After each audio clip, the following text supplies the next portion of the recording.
ایک وقت تھا کہ بر صغیر میں میٹھے کو حاصل کرنے کے لیے گڑ کا استعمال کرتے تھے. یہ چینی ہوتی تھی لیکن وہ دیسی چینی ہوتی تھی،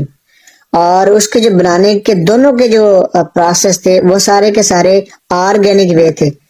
یعنی سادہ الفاظ کے اندر ہائی کنسنٹریشن شوگر نہیں تھی، اس کو اتنا زیادہ کلین اینڈ نیٹ نہیں کیا جاتا تھا جس طرح کی آج ہماری چینی ہے، جو کہ منرل لیس ہوتی ہے، وائٹامن لیس ہوتی ہے اور فائبر لیس ہوتی ہے. جبکہ گڑ اور دیسی چینی میں یہ سارے کے سارے خواص تھے، اور یہی وجہ تھی کہ اس وقت کے لوگوں کو شوگر نہیں تھی، اس وقت کے لوگوں کو بہت سارے امراض نہیں تھے. جس طرح آج انسولین ریزسٹنس کی وجہ سے بہت سے امراض پیدا ہوتے ہیں آئے روز، یہ شوگر سے ہٹ کر ایسے امراض ہیں، جس طرح ہائی